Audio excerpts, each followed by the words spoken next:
Hello guys, how are you? మా చిన్నోడికైతే అన్నప్రాసన అయింది ఈ రోజుకి 5 డేస్. ఇంకా ఈ రోజు నుంచి అయితే నేను హోమ్ మేడ్ సెర్లాక్ తయారు చేసి పెడుతున్నా. దాని ప్రాసెస్ అయితే చాలామంది అడుగుతున్నారు. సో దానికోసం అయితే ఒక చిన్న గ్లాస్లో ఇట్లా బియ్యం తీసుకోవాలి. ఫస్ట్ ఇనిషియల్గా కొంచెమే వేసుకోండి. ఒక స్పూను కందిపప్పు, ఒక స్పూను మినప్పప్పు, ఒక స్పూను శనగపప్పు, ఇంకొకటి పెసరపప్పు కూడా తీసుకోవాలి. నాకు ఇక్కడ పెసరపప్పు అవైలబుల్గా లేదు కాబట్టి నేనైతే పెసర్లు తీసుకున్నా. ఒక హాఫ్ స్పూన్ జీలకర్ర. ఈ జీలకర్ర అయితే మంచిగా అరగడానికి యూజ్ అవుతుంది. వీటిని ఫస్ట్ మంచిగా వాష్ చేసుకొని 2-3 సార్లు మంచిగా డ్రైన్ చేసుకోవాలి. వాటర్ లేకుండా డ్రైన్ చేసుకున్నాక ఒక కాటన్ క్లాత్ తీసుకొని దాని మీద వేసి నైట్ అంతా 8 నుంచి 10 గంటల దాకా మంచిగా ఫ్యాన్ కింద కానీ నార్మల్గానే ఆరబెట్టాలి. ఎండకు అస్సలు పెట్టద్దు. ఇంకా కొంచెం ఎక్కువసేపు ఉల్లారబెట్టినా కూడా ఏం కాదు. ఎంతసేపు ఉల్లారబెడితే అంత మంచిది, కానీ ఎండకైతే అస్సలే పెట్టద్దు. ఆరిపోయిన వాటిని తీసుకొని మంచిగా లో ఫ్లేమ్ మీద గ్యాస్ పైన ఒక ప్యాన్ తీసుకొని మంచిగా వేయించాలి.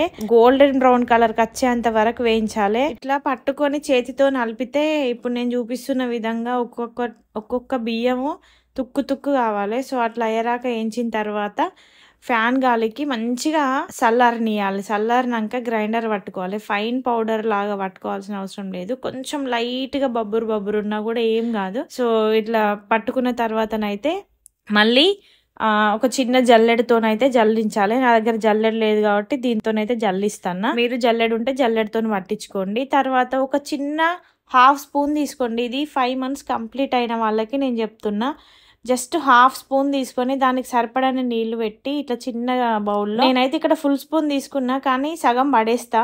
సో ఇనిషియల్గా మొత్తం తినరు. ఎంత తింటే అంత తినిపియండి, ఇబ్బంది పెట్టకండి. ఒక హాఫ్ స్పూన్ కడుపులకు పోయినా కూడా ఏం కాదు. మీరు ఏదో చేసింది వేస్ట్ అవుతుంది అన్నట్టయితే అసలు పెట్టద్దు. డైలీ ఒక్కసారే పెట్టండి ఒక 1 week వరకు. అది ఏ టైం అయినా ఓకే, మార్నింగ్ ఆఫ్టర్నూన్ ఈవినింగ్ కానీ ఏం కాదు, ఏ టైం అయినా ఓకే. సో ఇట్లా ఇట్లనైతే లో ఫ్లేమ్ మీద చేయాలి ఖచ్చితంగా. హై ఫ్లేమ్ మీద చేయొద్దు, మాడగొట్టద్దు. కొంచెం నీళ్ళు ఎక్కువనే పోసి మంచిగా ఉడకబెట్టాలి. ఇట్లా కలుపుకుంటూనే ఉండాలి. ఒక్క క్షణం కూడా పక్కకు పోయినా కూడా ఇది మాడిపోతుంది, బొగ్గైపోతుంది. ఒక 8 నుంచి 10 నిమిషాల వరకు మంచిగా దగ్గరకు వస్తుంది ఉగ్గు.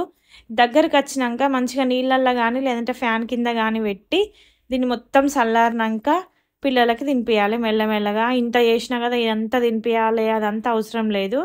ఇంకా కొందరు బాదం పప్పు వేయాలా, అదంతా వేయాలా, ఇదంతా వేయాలా, నెయ్యి వేయాలా అని అడుగుతున్నారు. ఫస్ట్ 2 months అసలు ఏం చేయొద్దు. జస్ట్ ప్లెయిన్గా ఒక స్పూను 2 స్పూన్లు తింటే మెల్లమెల్లగా ఒక్కొక్క స్పూను వారానికి పెంచండి.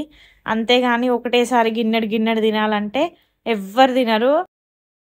అయితే ప్రతిరోజు ఈ ఉగ్గే పెట్టాలా అని అనే డౌట్స్ కూడా అడుగుతున్నారు. కానీ ప్రతిరోజు ఉగ్గు పెడితే కూడా వాళ్ళకి బోర్ కొడుతుంది. ఒకరోజు యాపిల్, ఒకరోజు క్యారెట్, వీటిని ప్యూరీ చేసి పెట్టండి. ఇంకా ఏమైనా డౌట్స్ ఉంటే కమెంట్ చేయండి. ఈ వీడియో ఎవరికైనా యూజ్ అవుతుంది అనిపిస్తే వాళ్ళకి షేర్ చేయండి. మీరు కూడా లైక్ చేయండి.